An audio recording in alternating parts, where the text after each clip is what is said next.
Hello students. जैसे कि कल आपका नीट का एग्ज़ाम है। ठीक है। तो नीट के एग्ज़ाम से पहले आपको किन किन बातों पर विशेष ध्यान रखना है, उसके लिए कुछ इम्पोर्टेंट पॉइंट्स हम लेकर आए हैं। पहला पॉइंट है स्टूडेंट कि आपका जो एग्ज़ाम होगा वो 2 बजे से स्टार्ट होगा। ठीक है। 2 बजे से स्टार्ट होकर 5:20 तक आपका एग्ज़ाम चलेगा। तो स्टूडेंट पहला पॉइंट क्या है कि आपको एग्जाम सेंटर पर कम से कम 2 बजे जैसे आपका पेपर स्टार्ट होगा उससे 1 घंटे पहले आपको एग्जाम सेंटर पर पहुंच जाना है। ठीक है। क्योंकि 1 घंटे पहले से आपकी एंट्री होनी स्टार्ट हो जाएगी। हो सके तो एक एक घंटे से पहले ही आप वहां पर पहुंचना, जिससे एंट्री में कोई भी दिक्कत ना हो। दूसरा पॉइंट, आपकी जो एंट्री होगी स्टूडेंट वो 1:30 तक ही होगी। ठीक है। लिखा भी हुआ है 1 से 1:30 तक। ठीक है। इसके बाद आपका जो गेट है वो क्लोज हो जाएगा, यानी 1:30 के बाद किसी की एंट्री नहीं होगी। स्टूडेंट, ये आपको विशेषकर याद रखना है कि 1:30 बजे से पहले पहले आपको अपने रूम में एंट्री ले लेनी है। तीसरा पॉइंट है कि no candidate shall be permitted to leave the examination room hall before the end of the examination.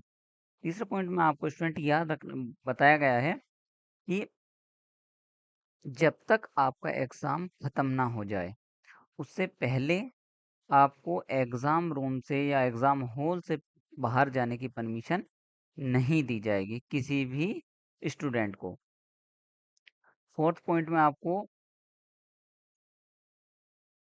ये विशेषकर याद रखना है कि एक दिन पहले आपको अपने सेंटर पर पहुंच जाना है और लोकेशन का पता कर लेना है कि आपका एग्ज़ाम कौन से स्कूल में है, जिससे एग्ज़ाम वाले दिन यानी कल आप समय पर पहुंचकर अपने कॉलेज पर पहुंच जाएं। पांचवा पॉइंट से student, candidate will be permitted to carry only the following items with them into the examination venue. Exam जहां भी आपका एग्जाम सेंटर होगा तो आपको किन किन चीज़ें आपके साथ जा सकती हैं। ठीक है। पहली बात, आपको जो पानी की आप बोतल लेके जाएंगे ट्रांसपेरेंट होनी चाहिए।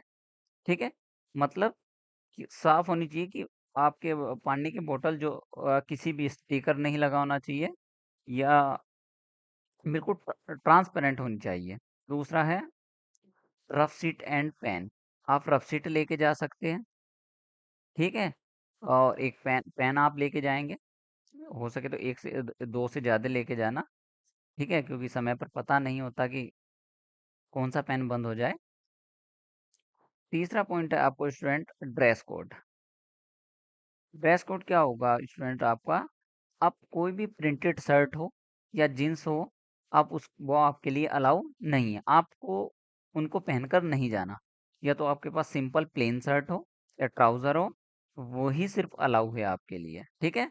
तो विशेषकर ये याद रखना, ना है तो आपको जींस में जाना है और ना ही प्रिंटेड शर्ट में जाना है। ठीक है। 7 point, do not carry any ornament like nose pin, earring, metal watch, ठीक है, ब्रेसलेट। इस टाइप की कोई भी चीजें आप अपने साथ नहीं लेके जाएंगे, चाहे आपकी इयरिंग हो, मेटल वॉच हो या ब्रेसलेट हो। और कोई भी इलेक्ट्रॉनिक डिवाइस आप अपने साथ लेकर नहीं जाएंगे। ठीक है। और footwear only carry, slippers are allowed. सिर्फ आपके स्लीपर ही अलाउ की गई है, ना ही आप शूज पहन कर जाएंगे। ठीक है। यानी ये मान लीजिए कि आपको सिर्फ चप्पल में जाना है। कैंडिडेट्स, नाइन्थ पॉइंट है students, candidates are not allowed to carry any personal belongings to in including electronic device. कोई भी इलेक्ट्रॉनिक डिवाइस आप लेकर नहीं जाओगे, चाहे वो इलेक्ट्रॉनिक वॉच हो या हेडफोन हो, मोबाइल फोन हो, other band prohibited items listed in transform transformation bulletin to examination centre, यानी ना ही आप मोबाइल फ़ोन लेकर जाएंगे, इलेक्ट्रॉनिक डिवाइस जो बैन चीज़ें हैं, ठीक है, एग्जामिनेशन सेंटर के लिए आप उनको बिल्कुल नहीं लेके जाओगे। Examination official will not be responsible for the safe keep of personal belonging and there will be no facility the centre, centre आपको किसी तरीके की कोई फैसिलिटी नहीं देगा, ठीक है। और examination official will not be responsible, उसकी एग्जामिनेशन ऑफिशियल की कोई रेस्पॉन्सिबिलिटी नहीं होगी यदि आप इन सारी चीज़ों में से किसी भी चीज़ को लेकर अपने साथ जाते हो। तो ठीक है स्टूडेंट्स, आप इन बातों को विशेष ध्यान रखना, जो 9 पॉइंट बताए गए हैं, ठीक है। Best of luck to all student, thank you.